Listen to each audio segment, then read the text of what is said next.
Radio guys, what's up? Today we're doing a little update. So as you can see behind me here, this is the new rat rack I just built. It's pretty awesome. So this rack holds 20 tubs. It's a single unit. That's the snakes. It's a single unit. So in the back, there's a crazy amount of braces, stands. It's built to where it can, give me one sec, let's see, that to where it can just slide open like this, and I can have mini racks. This rack right here was my original first rack. It's going to be converted into a mouse rack, because right now currently I have the mouses in where my superworms are, and I don't need them there. So I'll give you guys an update on everybody in the garage pretty much. But I wanted to show you guys this. I built this in 2 days. It took a little bit to do. So I'll give you guys the rundown of how I built it, but I'm not gonna show how I built it just because it's very lengthy process. So what I did was, the main frame is made out of 2x2s, which is how I got these. So it would have been crazy expensive. It cost me about $300 to build this, but I used 2x2s. What I did was, instead of having to buy 28 2x2s, I bought 23 2x4s, splitted what I needed to make the frame in 2x2s, and kept a couple more. So what I figured out after I built it was that you need 2x4s and 2x2s. So right here is a 2x4 and a 1x2. So the 1x2, 1 inch is the spacing of this right here that makes it so it can slide evenly.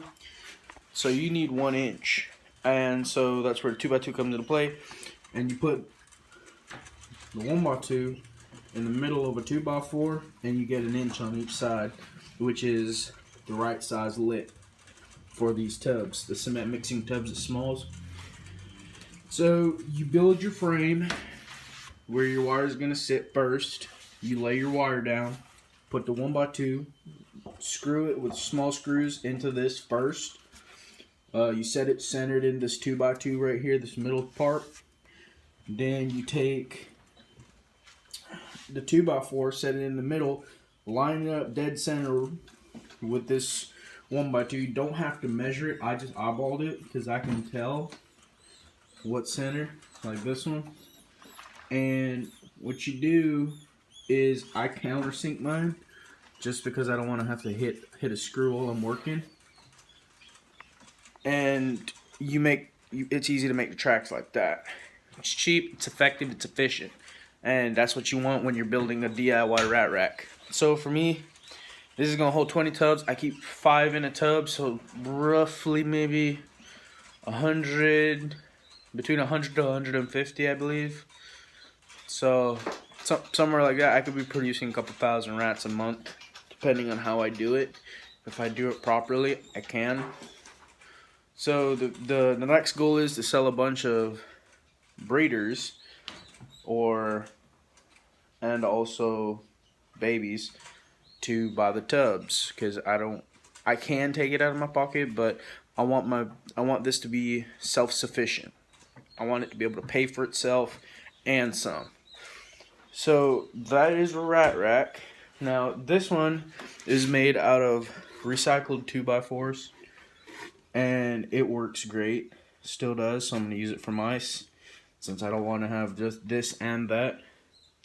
And this one uses water bottles. So what the change is going to be on this rack is, this is going to be set up with an automatic watering system. So it'll take a lot of load off of me, so I can be gone for a week and just have someone feed them. So I need help identifying. So I have a bunch of Siamese baby rats. And one of them, the mom is a gray rat, the father is a Siamese, and the baby came out almost a solid orange color. Not bright orange, but like a dull brownish orange. I don't know where she is. She's probably in the back. Come here, guys. No, that's not her. No, but these are the Siamese ones. She looks a lot like the same. Oh, here she is. Quickly. I missed her. But anyway, there she is right there in the corner. She's almost a solid brownish color. She looks like a Siamese, but she's not. I got mamas and babies. What is this baby doing curled up all the way down here? What, you saying hi to the camera? So I got Dumbos, Dumbo Rexes, and to be honest, getting into rats, it's a lot of work. And the only reason I got into it is because, one, I have snakes, and I like to breed my own food. I like to know what my animal's getting and all the nutrients, so I make my own feed, specific diet. Also, I've had a lot of people request, so I just been selling rodents to local friends that also have pets that require rodents. And after that, I've been getting a lot of people asking me, dude, you need to start breeding rats. And it was just a situation where I had a little bit of extra cash and I could do it. And I like helping out my community, so for me to do this and set certain prices, it's been a little beneficial for me. So it's a good hobby, but it's a lot of work. Don't think it's easy because you can have the automatic watering systems, all that. You have to be on point. Rats are no joke. They take a lot of care. They're smart, and if they understand that it's safe, they can be comfortable, fed, watered. Excuse me. They won't try to bite out. They won't chew out of their cage. So how I've prevented that is people put one rat in a tub. So I got rack of 5, and they'll cycle him. He wants to get to all the other rats before another male can get to him. That's on his mind consistently. So what I do is I put a male per tub and just leave them in there, and they'll do their thing naturally. The parents, the moms, will know when they want to be impregnated again, and they can take care of themselves. So don't think you have to rotate. You do not have to. Rats live in family groups, and they live with other males, females all the time. So when you have a problem with a rat chewing out of one of these cement mixing tubs, it's because he's trying to get to the other females before another male gets to them. That's just how it is. So this is my little freezing setup. So what I do is I don't like euthanizing mice and rats. Just in general, I'd rather feed fresh kill. So what I do is, if I have someone ask me for frozen, I tell them, give me a message the day before you request it. Before you need it, you let me know. So it gives me time to humanely euthanize them, freeze them, have them prepared, packaged properly. It takes a lot to go into frozen stuff. You have to be precise, and you have to make sure everything is sanitary. It is very difficult to legally sell stuff like this because you don't want to leave something in the euthanizing chamber and forget about it, and then last minute put it in the fridge or the freezer. That's a no-no. You can seriously kill someone's snake doing that on accident by not knowing. So how I set mine up is on the bags. I'll get the order from someone. I'll write on the bag what I need to get. So let's say they have ordered 20 pinkies. I'll write 20 pinky, R for rats or M for mice, and I'll fill the bag. And I'll mark the date once the bag's filled. Once I reach my 20, then I mark the date. So let's say I got 5 today and 15 tomorrow. I mark it the day that I filled the bag because it has 6 months shelf life. That's just in general. I know it ain't gonna last that long, but that's just in general. So enough of me jibber jabbering. I wanted to show you guys something new that I've gotten to my collection. They're called, I don't know specific care, so if anyone could leave anything in the comments, I'd appreciate it so much. This is a first for me. It was a last minute decision. It was in a trade and I got a good deal for them. They're called Egyptian spiny mice, I believe. And the person said, don't grab them by the tails like you would a normal mouse or rat because they can drop their tails, which I thought was extraordinary. So I'll show you guys these right now. I have 5, but there's only 4 in here because there's another male and they were fighting. So that's the Egyptian spiny mice. They're so cool. They look like a shrew. It's hard to believe that they're actually mice related to rats more than mice, believe it or not. But they're more, I can understand why they're more of a rat than a mouse, because they tend to have a more omnivorous diet than a mouse. They eat more bugs than a mouse would. The Rexes are doing good. These guys will be going out in new homes pretty soon. They're looking fantastic. There is some actual albinos in there.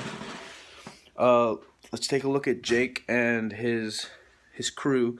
I have this one iguana in here. There's 2. There's one iguana in with him that colors just never show. So let's take a look at everyone that's in here. So the Russian, she's munching. That's Jake right there, my beardy. I don't think I showed him before because he likes being outside. I put him in a big enclosure. This is just his indoor cage. It's a 90-gallon aquarium. That's the one iguana I was talking about. He is fired up right now. He never changes his color. That's him, and down in the corner down there, that's the green one. That's the 3-legged one. So, I don't know what his deal is. He never changes his color. He never gets lighter, darker, nothing like that. So, this is the setup I have for their tank. This right here is just an LED for that plant and for light. So this LED I believe is 1200 lumens. I switched this tank from the 55 to the 90. But at a feed store I got this for like 12-13 bucks. Crazy price. It was ridiculous. Heat bulb, just a standard heat bulb. UV. So tip for UV light that actually helps me a lot because I know it can be hard to remember every now and again when 6 months is up. So what I did was I marked it the day I got it and I counted 6 months from then and right down to the day, and I just have it marked so every time I come in here I look at it and bada boom bada bing I can remember. So all my snakes are doing good. I'll do an update on the rescued ball python. So he actually gave me his first complete shed. I had to take some stuck shed from around his cloaca, but other than that, where he's messed up, his entire shed came up perfect. First time in his life he probably ever had a complete shed, because the people that had him before never had his humidity right, and he looks gorgeous. Absolutely stunning. Hold on, give me one sec. He is beautiful. It's a shame he can't breed, but I love him nonetheless. He is a really sweet animal. When I have to clean his cloaca and put antibiotics, make sure there's nothing stuck in it, because I have to do that every now and again, and he doesn't like it. He has never tried to bite. He's never hissed. He's never resisted. He's just a sweetheart. And I think he knows I try to help him. Now he has no stuck eye caps because they all came, whatever was left came off with that old shed. So, and he ate the day he shed. So I believe that was yesterday he shed. And I'm really proud of him. My corn snakes, they're doing great. I have a new king snake. It's a normal banded California king snake. It's a female, so hopefully I can get some cool babies once she gets up to size. She's gorgeous. She's probably a year and a half. So she's an absolute stunner. I need a name for her. If you guys would leave that down in the comments, I'd appreciate it. Let's see what else we have. What do we have new? So, this is a very unfortunate situation. I don't usually keep geckos, but I wanted to pick up that California king snake, and the guy's like, "Can you sell this leopard gecko for me?" I was like, "Sure." I didn't really think much of it. He had it in a container, so I brought it. I brought it home. Not till I got home and actually saw what was wrong with that poor gecko. So right now, I'm out of the calcium I need for them, and I do give them vitamins and a little bit of the D3 calcium just because he's where I can give him UV if need be. But I'm actually having the non-D3 calcium shipping right now on the way. He wanted me to sell it, and I told him, I said, "You already can't get much because it's a normal." And until further inspection, the poor damn thing has MBD, metabolic bone disease. And I had to tell him, you can't sell an animal like that. When you have an animal and you don't take care of it, that is just disrespect to the animal. When you get an animal, you're supposed to be committed to that animal. Every one of my animals I'm committed to. I know how long they're gonna live. I'm prepared to take care of them, and I will do what it takes. My bearded dragon, he's never in that cage. Only recently he's been in that cage because the temperatures have been way too drastic changing outside. Otherwise, he stays outside during the summertime completely. But this animal has bowed feet, and it's a male. He's chilling in that humid box. The other bad thing too that I noticed about when I picked him up, other than having the MBD, was he lost a toe because he didn't have humidity, which I asked the guy that owned him, and he said no, he never kept the hide box. He kept him on Aspen. And I was like, has this animal even been eating? Because his tail was super skinny. I mean, I feel grateful that the animal got to me so I can actually give it proper care that it needs. But he never had a heat pad on the tank. He never had a place for the animal to get humidity. I mean, everything was wrong. It's the same thing with this ball python. Ball python, he's beautiful, he's sweet, and they just didn't take care of him. It's ridiculous. So I just do my best with what I can and help out all the animals I can. Because not everyone is fortunate enough, quite like me, to be able to do the things that you can do to help animals. Pretty soon, I'm hoping to, once I get my job set and straightened out, I'm going to hopefully do a monitor rescue. I'm going to try to open a monitor rescue, as I know people don't take the time to realize how much care a monitor takes or how big they get. So I'll put away the freedom in the days that I would be able to get to rescue savannah monitors in specific, because I see that they get the most neglect. Any big monitor species, tegus, stuff like that, because I can build the cages and I can get stuff done. And I see that those typical animals need more help than a lot of the others. I know there's a ton of animals that deserve help, but there's not enough being done for the big monitors, big lizards. So I'll try to do that. But other than that, that was just a little update on everything that's currently going on. I haven't posted in a little while, so I was thinking, why not just do something? But if you guys liked it, you hit the like button for me. Appreciate it. And I hope y'all have an amazing day. So y'all take it easy. Catch y'all later. Peace out.